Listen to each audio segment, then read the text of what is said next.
कंसचाणूरमर्दनं देवकी परमानन्दं कृष्णं वन्दे जगद्गुरुं। भक्तिमती मीराबाई के चरणों में बारंबार प्रणाम। सौभाग्यवती कुंवरी राणावत जी के चरणों में बारंबार प्रणाम। कल हमने सुना था किस तरह मीराबाई अपने भाई को मनाती हैं संत गिरधर दास जी को श्याम कुंज में लाने के लिए, और उनके भाई उस पे कितनी शर्तें रखते हैं कि आपको विवाह की सारी रीति रिवाजों में बराबर से रहना पड़ेगा। संत को प्रणाम करने के लिए मीरा आगे बढ़ी। उसके नुपुरों की झंकार ने उन्हें सावधान किया। वह रूप में सजे गिरधर गोपाल के दर्शन करके उन्हें लगा कि वे वृंदावन के किसी निवृत्त एकांत निकुंज में आ खड़े हुए हैं। उन्हें देखकर एकाएक श्याम सुंदर ने मूर्ति का रूप धारण कर लिया और लल्ली अचकचाकर वैसे ही खड़ी रह गई। उनकी आंखों में आंसू भर आए। श्याम कुंज का वैभव और उस दिव्यांगना प्रेम पुजारिन को देखकर उन्होंने ठाकुर जी से कहा, इस रमते साधु के पास सूखे टिक्कड़ और प्रेमहीन हृदय की तुम्हें अब यहाँ देखकर जी सुखी हुआ है, किंतु लाल जी इस लाड़ दुलार और प्रेम वैभव में इस दास को मत भुला देना। उन्होंने मीरा से कहा, प्रभु के आदेश से अब मैं द्वारिका जा रहा हूँ बेटी, यदि कभी द्वारिका आओगी तो भेंट होगी, अन्यथा।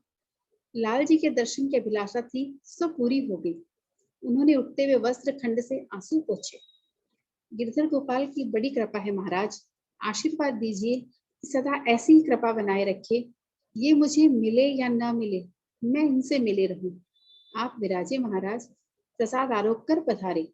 उसने केसर से प्रसाद लाने के लिए कहा और स्वयं तानपुरा लेकर गाने लगी। श्याम सावरा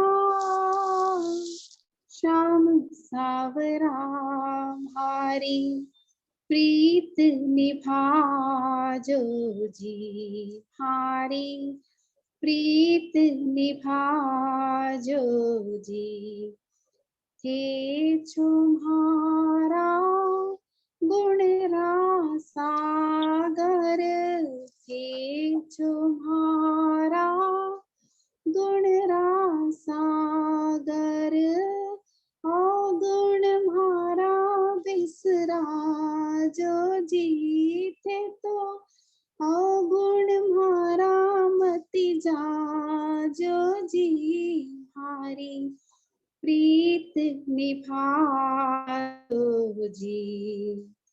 लोक नदी जय भारो मन न पति जय, लोक नदी जय भारो मन न पति जय।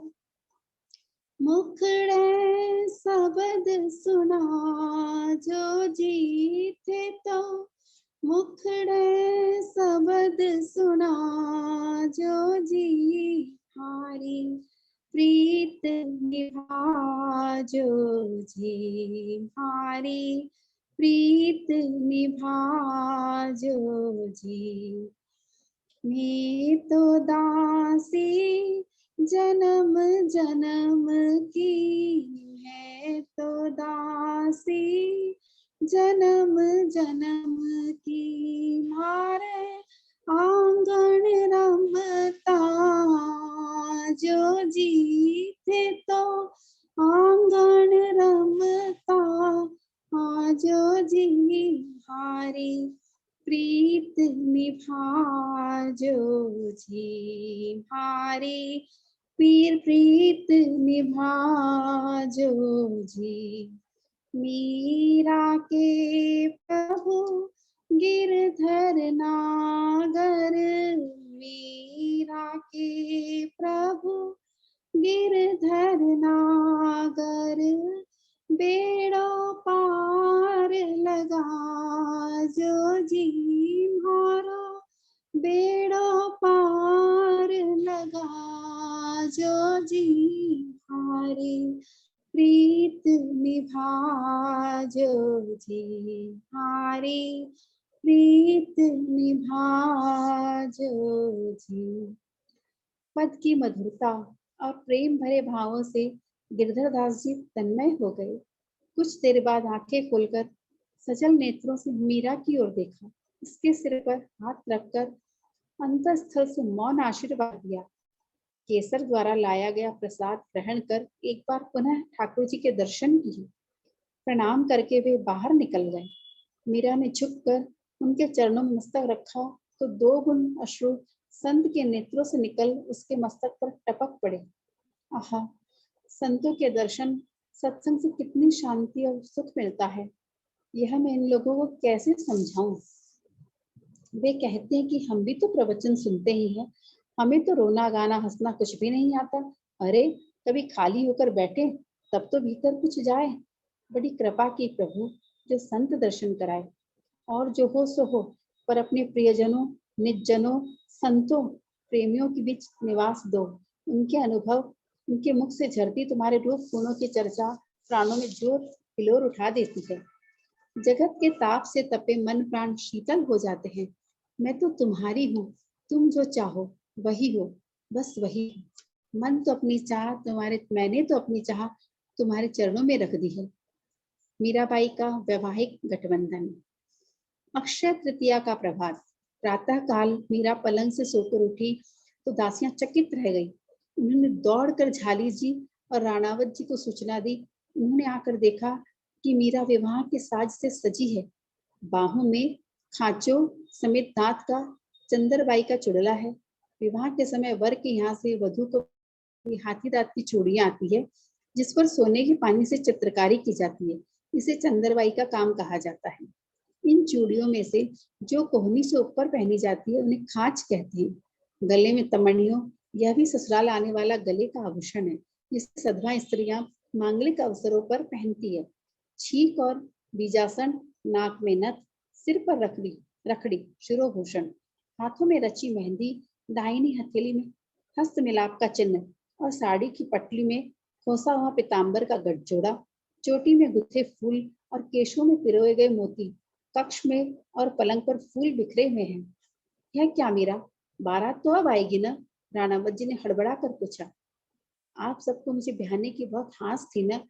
आज पिछली रात को मेरा विवाह हो गया। मीरा ने सिर नीचा करके पांव के अंगूठे से धरा पर रेत खींचते हुए कहा। प्रभु ने कृपा करके मुझे अपना लिया भाभा हुकुम। मेरा हाथ थामकर उनने भवसागर से पार कर दिया। उसकी आंखों में हर्ष के आंसू निकल पड़े।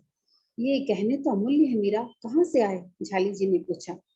पड़ले बारात और वर के साथ वधु के लिए आने वाली सामग्री को पड़ला या बरी कहा जाता है। बरी में आए हैं बाबू। पोशाकें, मेवा और श्रृंगार सामग्री भी है। वे इधर रखे हैं, आप देख संभाल ले। मीरा लजाते हुए धीरे धीरे कहा। पोशाकें देखकर उनकी आंखें फैल गई। जरी के वस्त्रों पर हीरे जवाहरात का काम किया था, जो अंधेरे में भी चमचमा रहे थे। वीरम देव जी ने सुना वे अपने भाइयों के साथ आए। उन्होंने सब कुछ देखा, समझा और मन में कहा, क्यों विवाह करके इसे दुख दे रहे हैं हम। किंतु अब तो घड़ियां घट रही है, कुछ भी बस में नहीं रहा अब तो। वे निश्वास छोड़कर बाहर चले गए। मीरा श्याम कुंज में जाकर नित्य कर्म में लग गई। माँ ने आकर लाड़ लड़ाते हुए समझाया, बेटी आज तो तेरा विवाह है, चल कर सखियों, काकियों और भुजाइयों के बीच बैठ खाओ खेलो। यह भजन भजन और पूजन अब रहने दे। बाबू, मैं अपने को अच्छा लगने वाला काम ही तो कर रही हूँ। सबको एक ही से खेल अच्छे नहीं लगते। आज ये पड़ला देखकर और मेरी हथेली ये चिन्ह देखकर भी आपको विश्वास नहीं हुआ तो सुनिए। माई भाने सपना में परहण्या गोपाल, माई भाने सपना में परहण्या गोपाल। राती पीली चुनर ओढ़ी, राती पीली चुनर ओढ़ी, मेहंदी हाथ रसाल, मेहंदी हाथ रसाल। माई माने सुपना में परहण्या गोपाल। काई करार संग भावर माने, काई करार संग भावर माने। जग जंजाल, जग जंजाल। माई माने सुपना में परण्या गोपाल। मीरा प्रभु गिरधर लाल सुकरी। मीरा प्रभु गिरधर लाल सुकरी। सगाई हाल माई भाने सुपना में परण्या गोपाल। जग जंजाल तो है बेटा, पर तुझे मालूम है कि तेरी तनिक सी ना कितना अनर्थ कर देगी मेड़ता में। आप चिंता न करिए माँ, जब भी कोई नेक करना हो बुला लीजिएगा, मैं आ जाऊंगी। वाह मेरी लाडली, तूने तो मेरा सब दुख ही दूर कर दिया। कहते हुए प्रसन्न मन से झाली जी चली गई। बारात आई। गोधुली बेला में द्वार पूजन तोरण बंधन हुआ। हिंदुआ सूर्य और मेड़ताधीश बाहों में भर कर एक दूसरे के मिले और जनवासे में विराजे। नजर न्योछावरे हुई। चित्तौड़ से आया हुआ पड़ला रनिवास में पहुंचा तो सब चकित सी देखती रह गई। वस्त्रों के रंग, आभूषणों की घड़ाई और गिनती उतनी की उतनी, वैसी की वैसी, केवल मूल्य और पोत में अंतर था।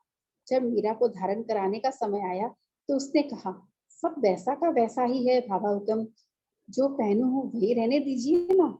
चित्तौड़ से आई हुई सामग्री उसके दहेज में शुमार हो गई। भावर के समय बाएं हाथ से गिरधर लाल को साथ ले लिए मीरा ने मंडप में अपने और भोजराज के बीच में ठाकुर जी को विराजमान करा दिया। ठौर कम पड़ी तो भोजराज थोड़ा परे सरक गए। स्त्रियां गीत गा रही है वहां की। स्त्रियां बारंबार जोड़ी की सराहना करने लगी। जैसी सुशील सुंदर अपनी बेटी है, वैसा ही बल बुद्धि और रूप गुण की सीमा बींद है। दूसरी ने कहा, ऐसा जमाई मिलना तो सौभाग्य की बात है। तीसरी ने कहा, बड़े घर का बेटा होते हुए भी शील और संतोष तो देखो। चौथी ने कहा, अरे कोई काला टिका लगाओ, नजर लग जाएगी बालक को। हीरे मोतियों से जड़ा मोर, जरी का केसरिया साफा, बड़े बड़े मोतियों के बीच लटकते माणिक पिरोए कुंडल, पाई और लटकती स्वर्ण और अंजन लगे बड़े बड़े विशाल नेत्र। जब वे किसी कारण तनिक सिर को इधर उधर घुमाते, स्वर्ण तारों की वह लड़ी सहस्त्रों दीपों के प्रकाश में अपना वैभव प्रसारित करने लगती। मोर में लगी मोतियों की लड़े कभी कुंडलों और कभी गालों से बातें करने लगती। उनके नेत्र तिरछे देखते ही ऐसा लगता मानो दौड़कर कानों को छू लेंगे। वह गंभीर दृष्टि और धैर्य लगता था मानो भगवान बलराम दत्तचित होकर महेश की पूजा कर रहे हूँ। चित्तौड़ से आई प्रौढ़ दासियों वर वधु पर राई नौन उतारती और चवर बुलाती हुई अपने महाराज कुमार के गुणों का बखान कर रही थी। बल बुद्धि की क्या बड़ाई करे हुक्म, यह तो महाराजाओं क्षत्रियों का आभूषण ही है, किंतु न्याय में कितनी सूक्ष्म बुद्धि की आवश्यकता होती है, ये आपसे छिपा नहीं है। महाराज कुमार जब न्याय के आसन पर विराजते हैं तो जैसे धर्मराज इस देह में अवतरित हो गए हों। इतनी सी आयु में दूध का दूध और पानी का पानी कर देते हैं। दूर दूर से लोग आपका न्याय देखने और सुनने आते हैं। बल, अब बल की क्या अर्ज करें, बल की कमी तो इस घराने में भी नहीं है। अभी जवाई सा पधारे तब खाली हाथों से पागल हाथी को मार डाला। भाणेज बाबूजी जयमल जी ने केवल कटार से आखेट में झुंड से अलग किए एकल सुअर को पछाड़ दिया। हमारे महाराज कुमार जब आखेट पधारते हैं तो सिंह के सामने पधार कर ललकार कर मारते हैं, हाथी और सुअरों से युद्ध करते। भोजराज ने बाया हाथ ऊंचा करके पीछे खड़ी जीजी को बोलने से रोक दिया। मंडप से उठकर जनवासे में कुलदेव पिताजी पुरोहित जी को प्रणाम कर लौटे। दोनों को एक कक्ष में पधरा दिया गया। द्वार के पास निश्चिंत मन से खड़ी मीरा को देखकर भोजराज धीमे पदों से उनके सम्मुख आ खड़े हुए। मुझे अपना वचन याद है, आप चिंता न करें। जगत और जीवन में मुझे आप सदा अपना ढाल ही पाएंगी। उन्होंने गंभीर मीठे स्वर में कहा। थोड़ा हंस कर वे पुनः बोले, यह मुंह दिखाई का नेग इसे कहाँ रखूं? उन्होंने खीसे में से हार निकालकर हाथ में लेते हुए कहा। मीरा ने हाथ से झरोखे की ओर संकेत किया। यहाँ पौड़ने की इच्छा हो तो, अन्यथा नीचे पधारे, जो मन माने। भोजराज जी कहा। एकलिंग के सेवक पर अविश्वास का कोई कारण नहीं दिखाई देता। फिर मेरे रक्षक कहीं चले तो नहीं गए हैं? मीरा ने आंचल के बीच नीचे से गोपाल को निकालकर झरोखे में विराजमान करा दिया। हुक्म हो तो चाकर भी इनकी चरण वंदना कर ले, भोजराज ने कहा। मीरा ने मुस्कुराकर स्वीकृति में माथा हिलाया। एकलिंग नाथ ने कृपा की। चित्तौड़ के महल में भी इनकी चरण रस से पवित्र हो गया। शैव सिसोदिया भी वैष्णवों के संग से पवित्रता का पाठ सीखेंगे। उन्होंने वह हार गिरधर गोपाल को धारण करा दिया। आपने मुझे सेवा का अवसर प्रदान किया प्रभु, कृतार्थ हुआ। इस अग्नि परीक्षा में साथ दे। मेरे वचन और अपने धन की रक्षा करना मेरे स्वामी। यह घूंघट वे मुस्कुराए। मीरा ने मुस्कुराकर घूंघट उठा दिया। वह अतुल रूप राशि देखकर भोजराज चकित रह गए, पर उन्होंने पलकें झुका ली। प्रातः कुंवर कलेवा पर पधारे। भोजराज के ऊपर स्त्रियों ने प्रश्नों की बौछार कर दी। छोटे भाई रतन सिंह और घूंघट डाले मीरा के साथ बैठे भोजराज ने बहुत शांति से उत्तर दिए। हार कर साली सलजों ने पूछा, विधवा के पुतों का राजवंश कौन सा है? महाराणा हमीर को धोखे से मारने के लिए अलाउद्दीन खिलजी के किलेदार मालदेव ने अपनी विधवा बेटी के लिए घोड़ा नारियल भेजा। सभी उमरावों के मना करने पर भी केवल मातृभूमि चित्तौड़ को देखने के लिए उन्होंने स्वीकार कर लिया। विवाह के लिए चित्तौड़ पहुंचने पर बारातियों ने मालदेव को अपने पास बिठा लिया और कहा कि कन्यादान आपके कुंवरसा कर देंगे। सोचा कि विवाह के पश्चात हमीर दामाद हो जाएंगे, फिर बेटी को विधवा कौन करना चाहेगा। विवाह के पश्चात पति पत्नी को परिचय के लिए कक्ष में भेजा गया। तब पत्नी ने कहा, मैं विधवा हूँ। 7 वर्ष की आयु में मेरा विवाह भाटी राजपूत के साथ था। 9 वर्ष की आयु में विधवा होने पर पिता के घर पर ही रहती हूँ। मेरे पिता ने विधवा और क्या विधवा होगी सोच आपको मारने के लिए यह षड्यंत्र रचा है। हमीर ने कहा, तुम विधवा हो या कुमारी, मैं केवल इतना जानता हूँ कि तुम मेरी परिणीता हो। उसी समय द्वार पर आघात होने लगे। अर्गला टूटने पर नव विवाहिता वधु ने अपनी पीठ द्वार पर अड़ाकर दोनों हाथ अर्गला की ठोर को लगा दिए। हमीर ने बाहर निकलना चाहा, पर पत्नी ने कहा, अपने जीते जी मैं आपको यमदूतों के हाथ नहीं पड़ने दूंगी। पत्नी के हाथ टूटने और मूर्छित होने पर हमीर ने उन्हें कंधे पर डाला। हाथ में तलवार ले द्वार खोलकर वे सिंहनाद करते हुए शत्रुओं पर टूट पड़े और उनके बीच में से पथ बनाते हुए अकेले जनवासे में पहुंच गए।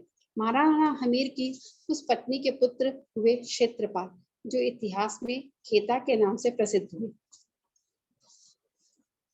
भोजराज और मीरा के बीच में गिरधर को देखकर रतन सिंह ने पूछा, यह क्या टोटका है? टोटका नहीं, यह तुम्हारी भाभीसा के भगवान है। भोजराज ने हंसकर कहा, भगवान तो मंदिर में रहते हैं, यहाँ क्यों? बीन तो बीननी के पास ही बैठेंगे ना। भोजराज मुस्कुराए। रतन सिंह हंस पड़े। बींद आप हैं कि ये? यही बींद है, मैं तो टोटका हूँ। क्यों भाभी सा, दादो सा क्या फरमा रहे हैं? रतन सिंह जी ने मीरा से पूछा। उसने स्वीकृति से सिर हिला दिया। हे रघुनाथ जी, मेरी तो समझ में ही नहीं आई ये बात। धीरे धीरे आ जाएगी। भोजराज हंसे। उसी समय एक कुंवारी लड़की कपड़े की बनी स्त्री लाकर उसे रतन सिंह के पास बिठाकर उसके दुपट्टे से छोर से उसकी साड़ी का गांठ जोड़ने लगी। बाई सा, आपके यहाँ आने वालों को लकड़ी या कपड़े की बिननियां दी जाती है क्या? कहीं मेरी भाभी सा तो कपड़े की नहीं है? यदि मुझे बीन के रूप में देखने का इतना ही शौक है तो मेड़तियों के घर में बेटी न हो तो बहू ही ला दीजिए। रतन सिंह इस बात पर जो गाली की बौछार हुई, उसकी सीमा ही नहीं रही। बोली उठ्यो रे, चीजी छिनाल वाली बोली उठो रे। चित्तौड़ की स्त्री और मेड़तियों के नाम ले लेकर गाली आरंभ हो गई। प्रथम ग्रास देते समय भोजराज यद्यपि उस ओर नहीं देख सकते थे, पर यह सावधानी रखी कि मीरा के मुख से हाथ छू न जाए। मीरा ने ग्रास प्रथम ठाकुर जी के मुख से छुआया, फिर भोजराज के मुख में दिया। इसी प्रकार रतन सिंह ने भी प्रथम और भाई को और फिर भाभी को देकर खाना आरंभ किया। बीच बीच में वे गालियों का उत्तर भी दे जाते थे। आखिर विदाई का दिन आया। चारों ओर दहेज जमा करके बीच में पलंग पर मीरा और भोजराज को बिठाया गया। रतन सिंह और झाली जी गांठ जोड़कर परिक्रमा देने लगे। जैसे ही 7वां फेरा हुआ, भोजराज ने सास की चुनरी का छोर थाम लिया। रतन सिंह ने पन्ना और मोतियों का कंठा भोजराज के गले में पहनाया। माताओं, काकियों, भौजाइयों ने गले मिलकर आंसू ढारते हुए नारी धर्म की शिक्षा दी। भाइयों सहित वीरम देव जी आए और सगुन रूप में सबने मीरा के हाथ में स्वर्ण मुद्राएं दी। माँ ने चांदी के सिक्के पल्ले में बांधे। मीरा ने चरणों में प्रणाम किया तो रतन सिंह बड़े भाई की उपस्थिति को भूल गए। वे अपनी एकमात्र पुत्री को गले से लगाकर रो पड़े। देव जी ने कहा, ससुराल में माँ बाप को बेटी के कारण ही यश प्राप्त होता है। तुम स्वयं समझदार हो। बड़ों का सम्मान, छोटों को दुलार और समान पद व्यय वालों को स्नेह देना, पितृ और पति दोनों कुलों का सम्मान बढ़े वैसा व्यवहार करना। उन्होंने मीरा के सिर पर पीठ पर हाथ फेरा। फिर भोजराज से ब्रह्मदेव ने कहा, बेटी में कोई अवगुण नहीं है, पर भक्ति के आवेश में कुछ नहीं सूझता। आप ध्यान रखिए, हमने इसे आपको सौंपी है। इसकी भलाई बुराई, इसकी लाज आपकी लाज है। भोजराज ने आंखें नीची करके मौन स्वीकृति दी। उसी समय चरवादार ने राजकरण नामक पूरा ऊंचा स्वर्णालंकारों और मखमली जीन से सज्जित श्वेत अश्व आंगन में ला खड़ा किया।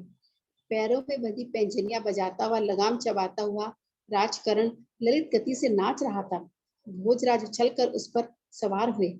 सूर्य की रोशनी में उनकी मणिमौर चमक उठा। उनका रूप देखकर स्त्रियां नजर के टोटके करने लगी। ऐसा लगता था मानो जनक जी की पौड़ी पर लक्ष्मण जी आश्वासीन खड़े हो।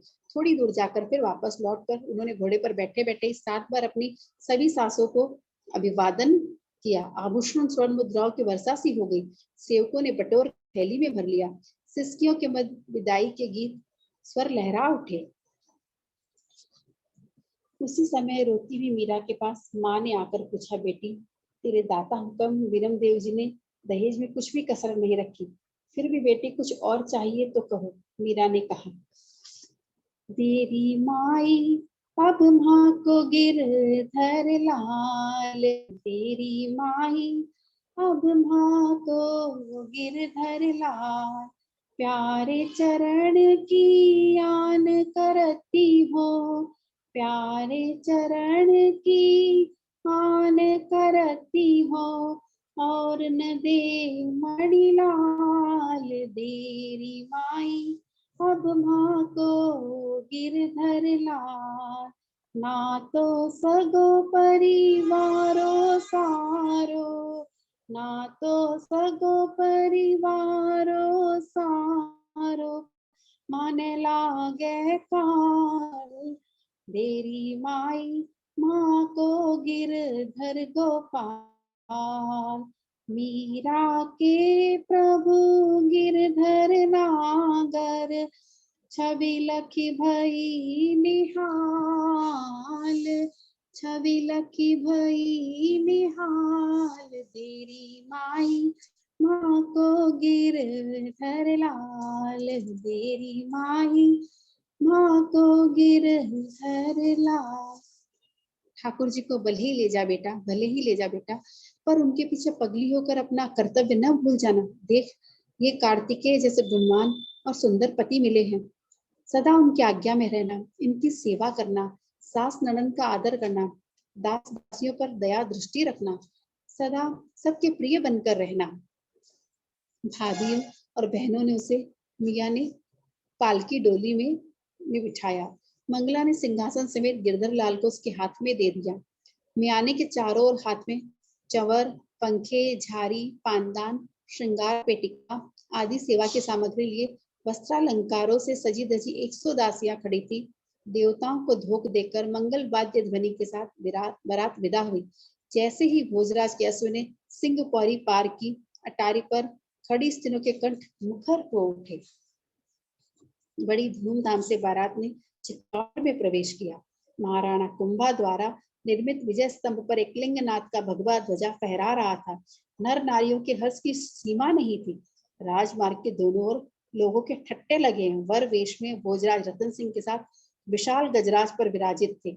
उनके पीछे दादा राणा सांगा के काका सूरजमल और सारंग देव चंवर डुला रहे थे। अटारियों से होती पुष्प वृष्टि, वाद्यों की मंगल ध्वनि और विप्रों के शुभ आशीर्वाद के साथ शुभ मुहूर्त में उन्होंने राजमहल के द्वार पर हाथी से उतरकर मीरा के साथ महल में प्रवेश किया। प्रवेश के समय मीरा को देहरी की ठोकर लगी। खम्मा अंदाता कहते हुए दासियों ने संभाल लिया।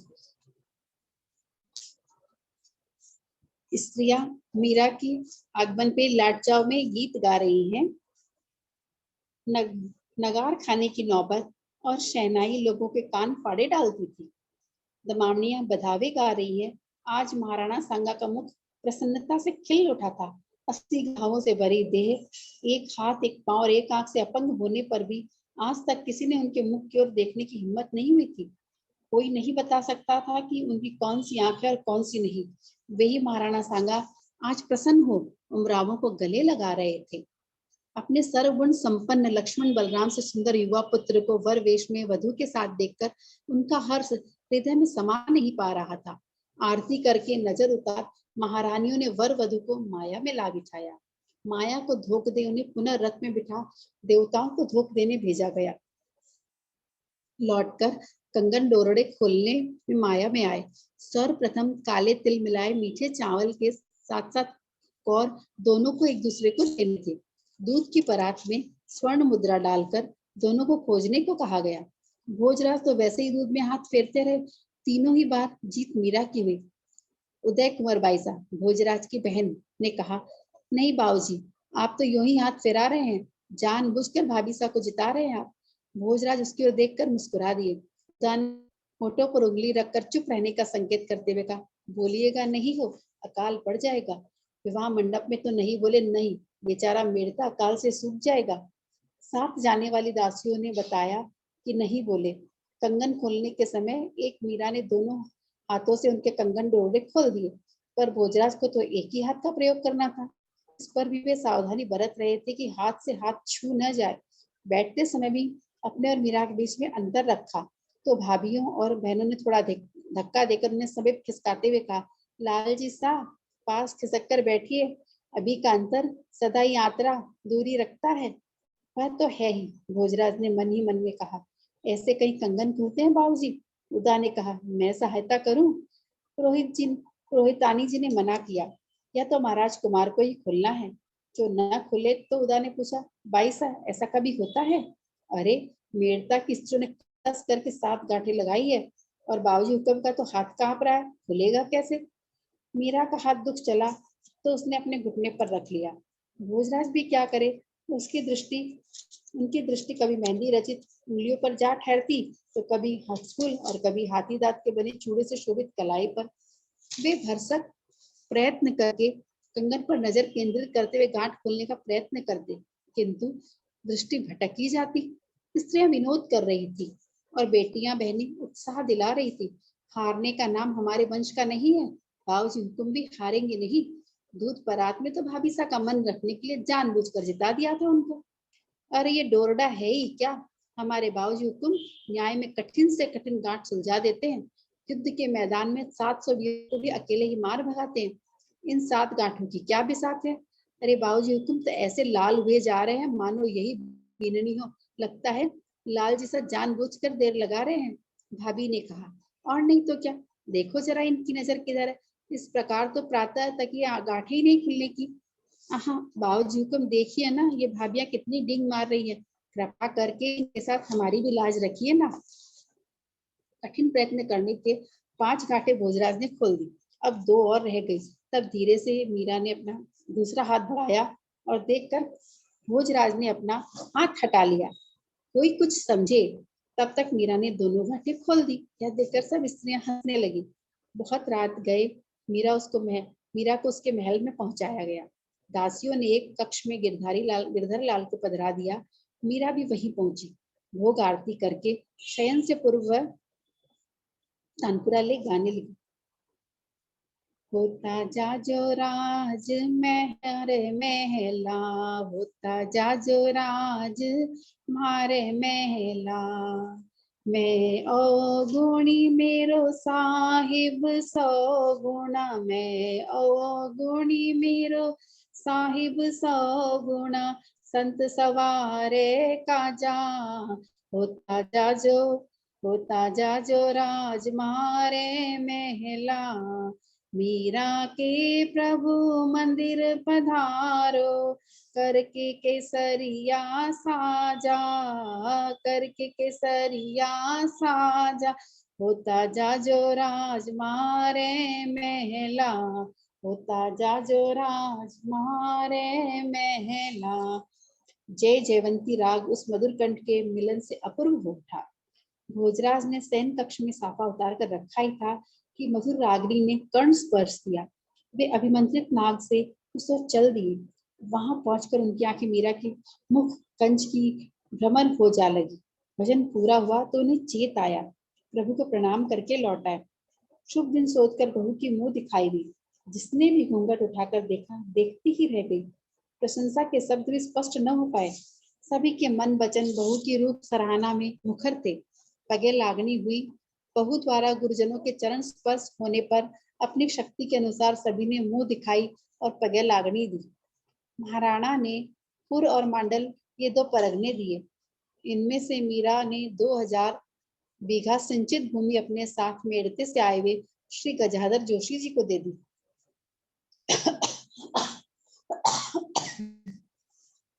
भक्तिपूर्ण पारिवारिक जीवन। आज का सत्र हम यही समाप्त करते हैं। कल फिर देखेंगे भक्तिमती मीराबाई अपना पारिवारिक जीवन किस तरह बिताती हैं, कैसे वो अपने ससुराल में रहती हैं और उनके साथ क्या क्या होता है। आनंद है, आनंद है, आनंद में रहे। कल क्या हुआ, कल क्या होगा, इसकी चिंता न करे। आनंद है, आनंद है, आनंद में रहे। कल क्या हुआ, कल क्या होगा, इसकी चिंता न करे। सियावर रामचंद्र जी की जय। मोर मुकुट बंसी वाले की जय हो। भक्तिमती मीराबाई की। मोर मुकुट बंसी वाले भक्तिमती मीराबाई की जय हो। कुंवरी सौभाग्यवती कुंवरी राणावत जी की जय हो। नारायण नारायण नारायण नारायण।